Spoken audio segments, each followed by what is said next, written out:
Hello, brothers and sisters, and welcome to day 109 of the Chronological Reading Through the Bible.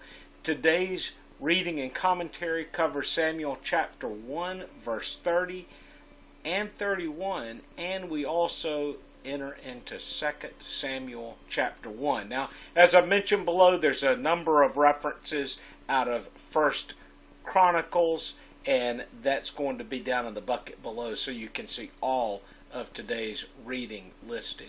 Now, today is really some great spiritual lessons and really brings to close the life of Saul.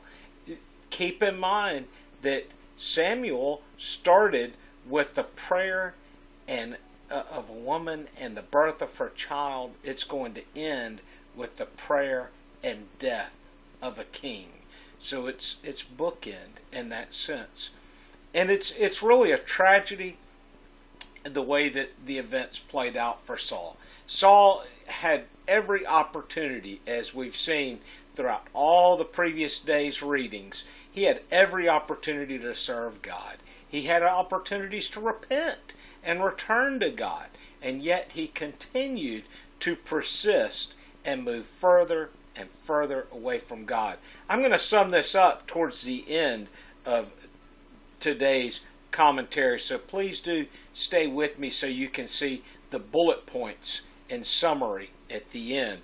So it starts out with David and his troops returning to Ziklag and finding the city in ruins, that it has been burned to the ground. And it really seems like it must have been a heart-stopping moment at first, thinking that their families have all been burned in the city. But they've discovered that their families are not, that they have been taken captive, along with all the spoils of the city. They set in hot pursuit of the enemy. And this is where the Lord at times will put a person or a situation in your pathway. And it's sort of like, as tragic as the events are, the Lord is moving the scenery in the background and setting the stage by this young man becoming sick, and he is left behind by his comrades, this young Egyptian, only to be found by David's men and then brought to David. And they will feed him, they will give him water. It even mentions cluster of grapes, 2 clusters of grapes. That kind of makes me think, I know this is a side note, but it makes me think that at that time period, grapes must have oftentimes just been purely dried on the vine, and that's how they were presented, was, like where normally we would think of a cluster of grapes. They were a cluster of raisins, it says. So they provided him with these raisins. So he's going to inquire of this man about those who he's in pursuit of. He's going to say, I can lead you to them. Just don't put me to death. Don't kill me. And David will agree. He will not kill the man if he leads them to them. And upon reaching these men, David will not only free all of the hostages which have been taken, the wives, the children of his fellow soldiers, but he'll also reclaim all of the spoils of Ziklag and the other cities which these men had raided. It does, interesting enough, when it says that they got all of the men, but 400 of them got away on camels. It's kind of, I laugh because it's humorous. It's like 400 got away on camels. So I don't know. And a camel, of course, we know really the first time we saw camels used in war was during Gideon's battle. And we're going to mention Gideon in just a second in relation to King Saul, but we see this follow through, and the camels are able to get the men away. So Gideon takes these spoils, and he's about to give it back to all the men. 200 of his men refuse to go. Oh, we're just tired. We're wiped out. We can't fight this battle. Well, when they return to where these men are, he's about to give back all of the spoils of those men which was taken. But the other men completely disagree with David. And this is now the second time. At the beginning of the story, it said that they were about to stone David.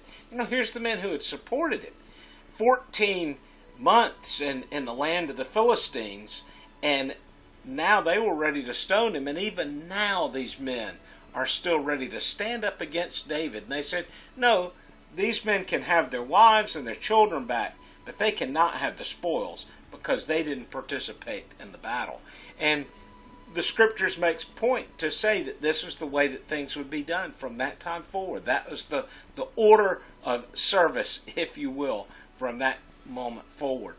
But David is going to take some of the spoils, and he's going to distribute them to each of the cities within Israel that had helped him. It doesn't specify that as the reason, but that is what's happening, is each of those are the places that had aided him for all those years that he was fleeing from Saul. So now, as he is distributing all of these spoils of war, there's another event which is taking place on Mount Gilboa.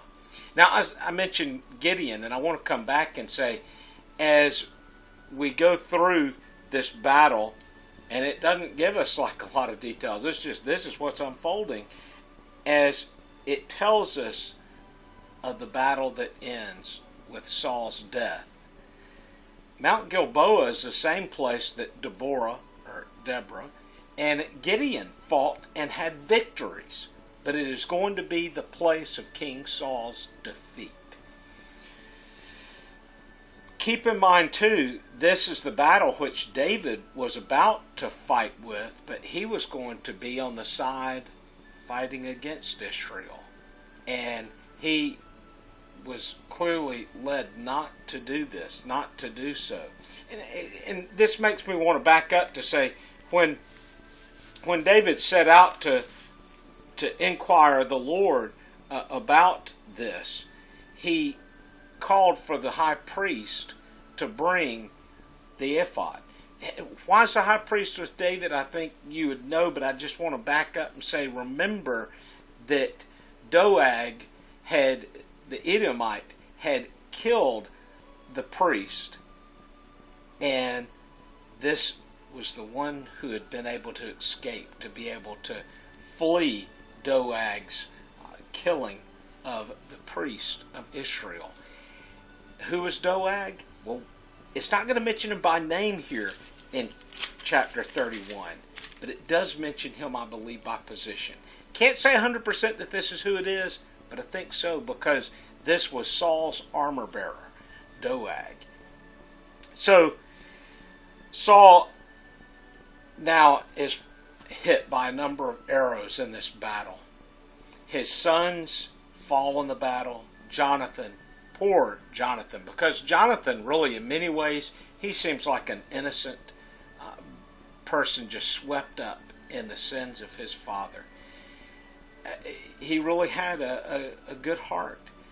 Jonathan had even said to David, I won't protest you becoming king. I will serve by your side and recognize you as king. So Jonathan had a pure love for David and a respect for David as who he saw would be his future king. And yet Jonathan falls in the battle in Mount Gilboa as well. Well, Saul, in knowing that he's dead basically from these arrow wounds, but he's still alive, he does not want to fall into the hands of the Philistines. And so he calls upon his armor bearer, Doeg, to kill me, to shove this, to shove your spear, your sword into me. And he refuses to do so. So Saul falls upon his own spear. Now, there's a little bit of a discrepancy later that it says that he was on his spear. I think he was on his sword, but we'll get to that in a minute. Then Doeg, or his armor bearer, seeing this event, will fall upon his own sword. And I like to think of that as being the very sword that he had slayed the priest with, would be the sword that he would take his own life with. Now, the accounts that unfold is once the Philistines do find Saul on the mountain, they will behead him, they will strip him, they will take his armor and place this in the temple of Ashtoreth. They will take his head and place it in the temple of Dagon. And then they will fasten what remains of his body to a wall. Very tragic, isn't it? But the men of Jabesh, they will hear of Saul's body being on this wall. And they will make the 13-mile journey to remove his body from the wall. And they will take his body and Jonathan's body and the bodies of Saul's other sons, and they will burn them and bury their bones. And you would say, well, why would these men of Jabesh do this?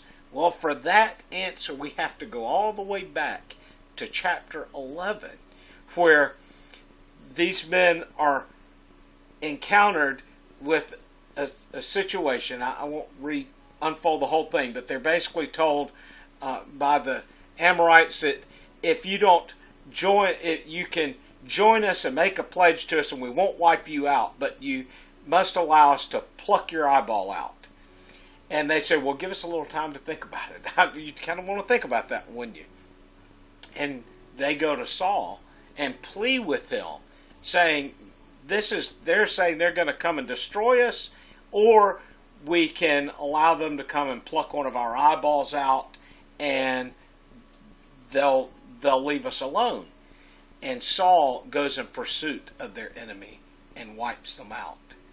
So we kind of have that picture of them having a great appreciation for Saul.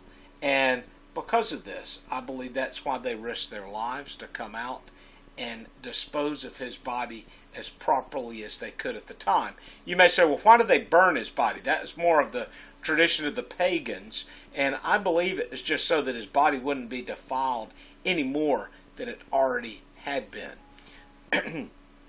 So we see these events unfold in a miraculous, an amazing way, but again, how sad that was the tragic end of King Saul's life. Now, we're going to see with David that after this battle, an Amalekite is going to approach David. And he's going to tell David, and I'm looking for the verse here, he's basically going to come to David and say, well, I was there. I was at the battle. And he's going to say, well, how did things go? Please tell me. And he said, the people have fled from the battle, and also many of the people who have fallen are dead. And Saul and Jonathan, his son, are dead also.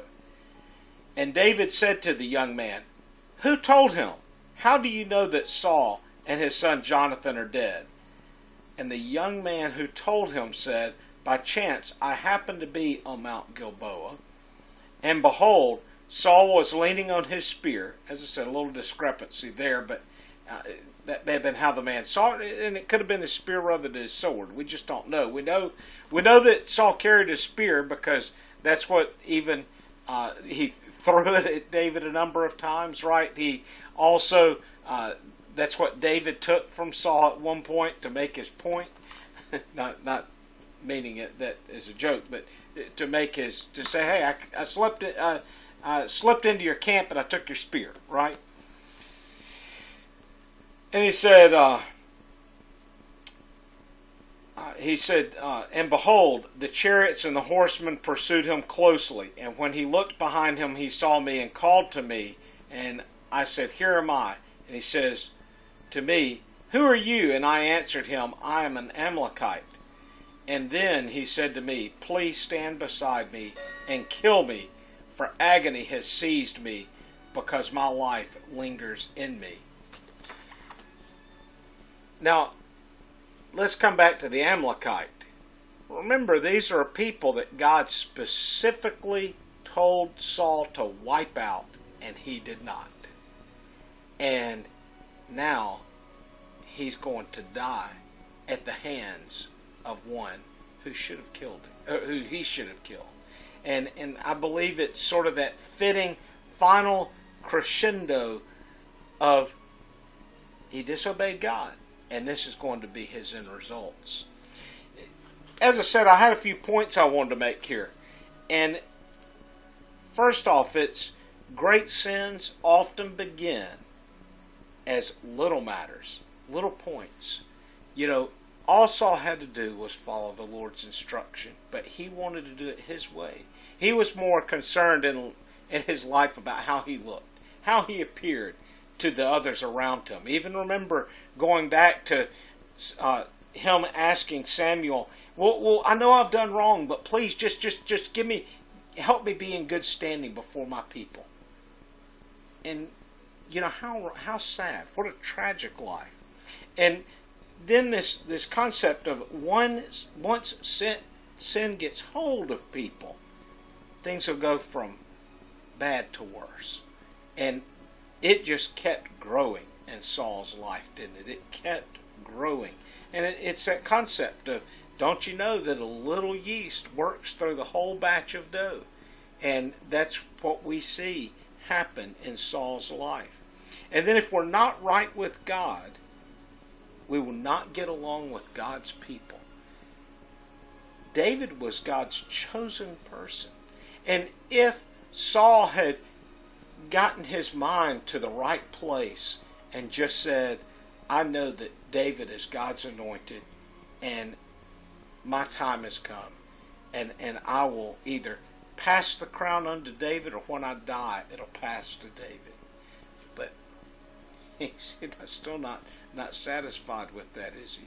And think of how angry he gets with David when he sees that God's anointing is upon David rather than being on him. And excuses are no substitute for confession. Again, we see this over and over in Saul's life. He tries to make excuses. But that's what people do in their everyday life. They try to make excuses rather than confession. So stop making excuses, and it's time to confess. And natural gifts and abilities mean nothing without the power of God. Saul had everything going for him really at the time. We get this picture of him being a strong person, a tall person, having this athletic warrior abilities, being from the warrior tribe. And yet, it doesn't make up for the fact that he didn't have God. He doesn't have the Lord on his side. And there is no substitute for obedience. You can be a scholar. You could be one of the greatest thinking minds of all time. But if you're not obedient to God, it will not end with you being in God's kingdom. I always think it's so sad when I watch people who should know better hold up on high worldly people who do not have any fear in their lives for God, but they hold them up because of their intellect or because of their wealth. But in the end, that will not do anything. And I do want to make a brief mention, because we will come back to this again, but Jonathan's son, Mephibosheth. I remember the first time I ever heard a Bible teaching on Mephibosheth, and it captured me. Partly the teacher, though I'd read this passage a couple of times in Scripture for myself, the teacher made it just unfold in such a realistic way of the nursemaid scooping up Mephibosheth and running with this young child in her arms to try to escape what she feared would be the retribution, people coming to wipe out anyone linked with King Saul. And she stumbles and falls and breaks his legs and deforms his body. We're going to see the compassion, though, that King David has. And even as we end with chapter 1, you not only see David's continued love and compassion for his brother Jonathan, and I'm saying brother and meaning a spiritual brother Jonathan, but you still see his deep respect for Saul. And even later, David will go back and reclaim these bones of Saul and have them given an even more proper burial. What an amazing respect that David had for one whom God had at one point anointed, one who had pursued David, who had been David's sworn enemy, and yet time and time again David had nothing but compassion for him. I think there's so much we can learn out of these verses today. Learning the aspect of not allowing a little sin to work through our lives because it'll become great. To act on the task that God has given us, lest it ends up being the very thing that takes our life. And then having that love that David has, even for those who hate him. Brothers and sisters, I do hope that your day's going well. Until tomorrow, God bless.